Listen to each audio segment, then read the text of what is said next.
Good morning, all of you. Welcome to our TSN classes. Today we start chapter number 9, Psychology and Sports.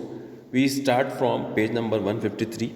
Today topic is third point, emotional characteristic. Emotional characteristic क्या होता है? भावनात्मक characteristic. The life of an adolescent is full of emotion. Under the influence of such emotion, she performs such uphill tasks which seem to be जो life है वो किससे भरी हुई है? फुल ऑफ इमोशन से. Under the influence of such emotion, और emotion से जो भरी पड़ी है. Next page.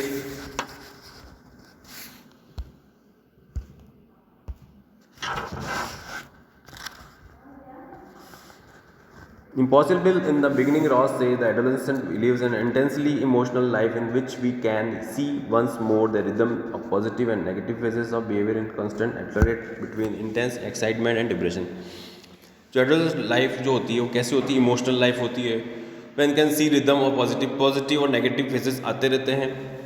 और behaviour is constant alternation between intense excitement और डीप डिप्रेशन. किसी किसी को इंटेंस एक्साइटमेंट होता है, अच्छा एक्साइटमेंट होने लग जाता है, और किसी को डीप डिप्रेशन भी हो सकता है. Sometime the adolescent become so hyper. Sometime जो किशोर अवस्था है वो हाइपर टाइप की हो जाती है.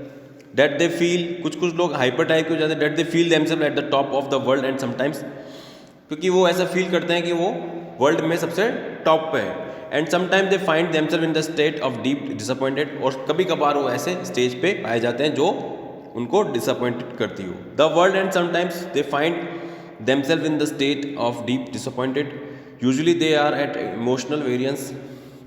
Sometime they fly high in the world of the day, dreaming and imagination, while at other times they feel themselves like a bird whose wings have been clipped. कभी कभार ये लोग अपने बारे में जो ड्रीमिंग देखते हैं, इमेजिनेशन बनाते हैं, at the time they feel themselves like a bird. वो अपने आप को एक बर्ड की तरह समझते हैं, जिससे कि वो जैसा सोच रहे हैं वो वैसा कर सके या उनकी तरह उड़ सके. वो उनके माइंड में ऐसे इमेजिनेशन बना लेते हैं. They are unable to have proper control of their emotion, और उनको अपने जो प्रॉपर इमोशंस पे प्रॉपर कंट्रोल नहीं होता है. सच एज एंजर, इनका गुस्सा बहुत तेज होता है. लव, ग्रीड, हेट, जेलसी, इनका ये चीज़ें ज़्यादा होती हैं. They can not bear disrespect and disgrace, और वह डिसरेस्पेक्ट पसंद नहीं करते, डिसग्रेस होना पसंद नहीं करते. Sometime they do not even like the suggestion of guidance given by someone, और वो किसी की राय लेना पसंद नहीं करते या किसी का गाइडेंस सुनना पसंद नहीं करते. सोशल कैरेक्टरिस्टिक, सामाजिक कैरेक्टरिस्टिक क्या बोलता है? Usually the adolescent adopt a way which is selected by them, but the society create various obstacles in their way. जो किशोर अवस्था है वो कौन सा वे पकड़ती हैं जिसमें जो सोसाइटी क्रिएट करती है उसमें वो उस वे में नहीं जाती है. In such a condition that the adolescent revolt against the tradition and custom of the society. सबसे बड़ी बात क्या है कि जो किशोर अवस्था की वो ट्रेडिशन और कस्टम जो आजकल की जो सोसाइटी है उसमें बनना नहीं चाहती है. During this stage friends are very important to them, और इस स्टेज में जो है उनके फ्रेंड बहुत इंपॉर्टेंट होते हैं. दे exchange there views, knowledge and experience with one another, और जो अपने व्यूज़ हैं और नॉलेज है वो एक्सपीरियंस है वो अपने एक दूसरे से मिलते हैं. They always long for leadership and specific recognition in their society, और वो अपने लीडरशिप को लॉन्ग वे तक लेके जाते हैं.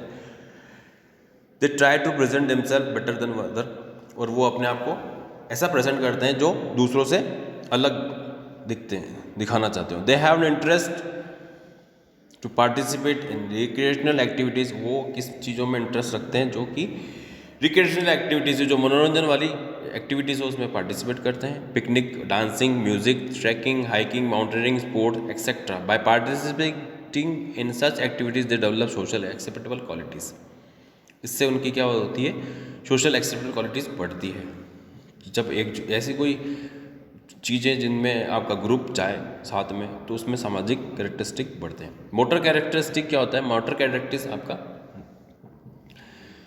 स्किल बढ़ाना, मोटर स्किल बढ़ाना. Motor coordination tend to improve during this stage. इस स्टेज में इनका जो मोटर कोऑर्डिनेशन है वो इम्प्रूव होता है. Improvement is also seen in coordinative abilities which result in better motor learning abilities. जिससे इनकी जो कोऑर्डिनेटिव एबिलिटी है उससे क्या होता है कि जो उनका जो तालमेल है, उनकी लर्निंग एबिलिटीज़ है वो अच्छी होती है. There is a rapid development of maximum strength and explosive strength. और क्या बढ़ता है इनका, मैक्सिमम स्ट्रेंथ बढ़ती है और एक्सप्लोसिव स्ट्रेंथ बढ़ती है खेल कूद करने से या फिर कुछ भी ऐसी चीज़ ऐसी परफॉर्मेंस करने से जिससे वो अपनी एबिलिटी को स्ट्रॉन्ग कर सके, चाहे वो लर्निंग एबिलिटी हो चाहे वो स्ट्रेंथ की पावर की बात करी जाए। Strength in a boys age compare to girl, they performance in various sports improve as faster rate during the stage with continuous participation and regular से। ऐसे परफॉर्मेंस करके वो क्या कर सकते, इंप्रूव क्या कर सकते हैं, अपनी जो फास्टर रेट है और कंटिन्यूस पार्टिसिपेशन करके और रेगुलर एक्सरसाइज करके इन चीज़ों को बढ़ा सकते हैं।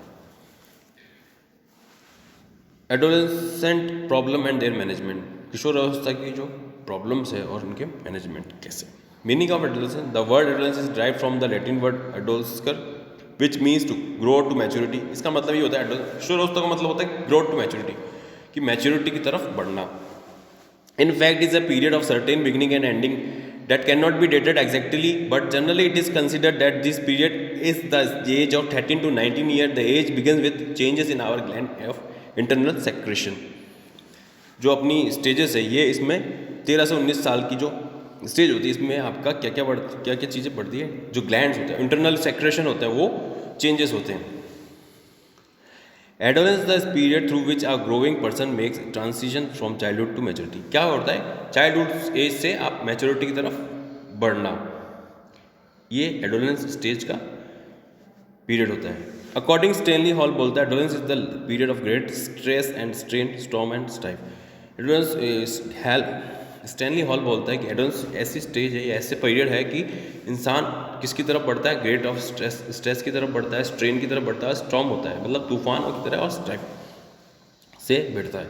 इन fact it is period of fast growth and development all through adolescent lack the mental and social maturity yet they feel at try to act like grown up. ये ऐसा पीरियड होता है जिसमें कि फास्ट ग्रोथ होती है, development होता है, all through adolescent lack the mental and social maturity बढ़ती है कि उनको कैसे मेंटली और सोशली प्रिपेयर होना है, मैच्योरिटी मतलब सोसाइटी के साथ। Yet they feel and try to act like grown ups, और उनको ऐसा फील होता है कि हम अब बड़े हो रहे हैं।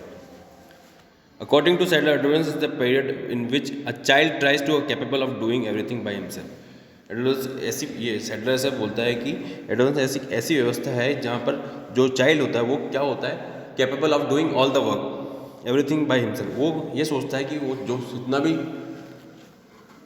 वर्क है वो खुद कर सकता है। Next page 155, it means a child of this age tends to be self dependent. इस स्टेज में जो चाइल्ड होता है वो सेल्फ डिपेंडेंट, अपने निर्भर होता है, मतलब अपने पर निर्भर होना। During this period many physiological mental social and emotional changes take place. और इस स्टेज में, इस पीरियड में क्या क्या चेंजेस होते हैं, physical, psychological, physiological, mental, social और इमोशनल जो है अपनी जगह लेते हैं। There is extraordinary increase in weight, जो इनका एक्स्ट्रा ऑर्डिनरी वेट है इंक्रीज होता है, हाइट है, बोन्स है, muscles and strength, physical growth becomes rapid in the beginning. Boy start appearing like man and girls like woman. Boy तो हो जाता है मैन में कन्वर्ट और गर्ल्स हो जाती है वुमन में इस स्टेज में, क्योंकि वो स्टार्टिंग एज हो जाती है एडोलेंस की। Problem of adolescence next part में पढ़ेंगे।